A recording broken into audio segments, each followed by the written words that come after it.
You saying it's my fault? Yes, but it's just the way you're wired, isn't it? Isn't it?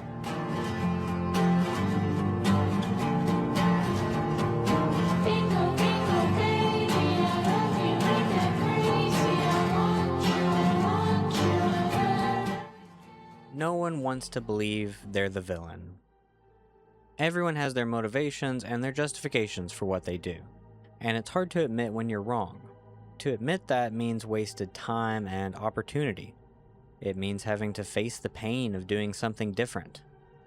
To avoid this, we give ourselves some kind of occupation from facing ourselves. These occupations become places we go to hide in. For Clark, his comfort zone is the backrooms. Clark doesn't see himself as the villain. He sees himself as taken advantage of. He put his dream of being an architect on hold to support his wife's dream of making it through law school. At the time, Clark probably accepted that burden willingly. Whether his resentment took months or even years to build, we see that the situation has soured for him.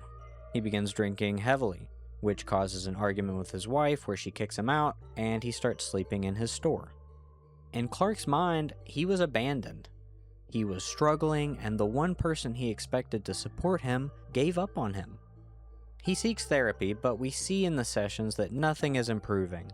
Clark isn't interested in change.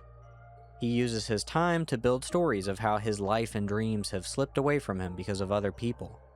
Every setback is evidence that someone else ruined his life, and as far as we can tell, he never actually addresses those grievances with the people he blames. He looks for confirmation of his worldview, not what others could think or what he can do to start to put the pieces back together. So when this impossible place appears beneath his store, Clark doesn't just see a mystery, he sees validation. He once believed that he could be a pioneering architect, and this place that defies all architectural knowledge and rules just falls into his lap to study. Whereas before, he would have sunk deeper into his job or alcohol. Now he had a physical place he could escape to. One that catered directly to his hopes and dreams, and one that kept him from what he feared most, facing what needed to change. We all build habits of avoidance. Difficult conversations are easier to postpone than to have. Necessary changes in habits are something we can always start tomorrow.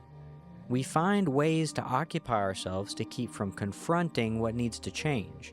And the longer we avoid them, the more comfortable we become in our avoidance. The Backrooms becomes Clark's ultimate sanctuary.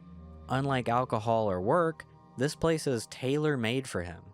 He's found a place where he doesn't have to face his failures or the life that he's left behind on the outside.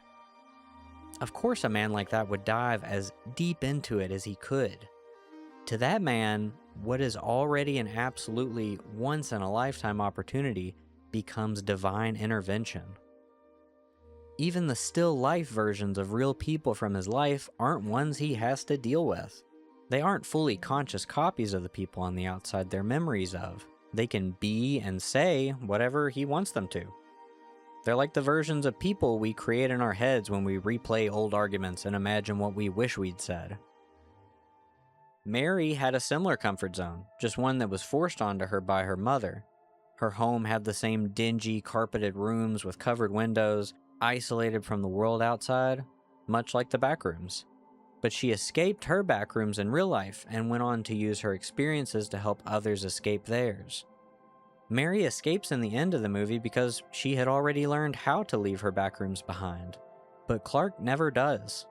When he's faced with the choice of leaving and coming back to the real world or disappearing into himself in the backrooms, he chooses himself, and the backrooms consume him for it. At the end of the movie, we learn that sometimes the biggest villain in our lives is ourselves. Getting in your head from time to time is normal. Missing your own flaws is also normal. But neither of these things are what destroys Clark.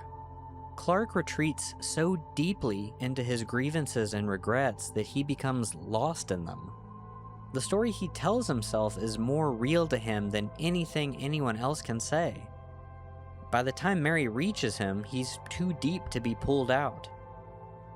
There was a time I was like Clark. I wallowed in self-pity and blamed others. unable to take responsibility for what was my own doing.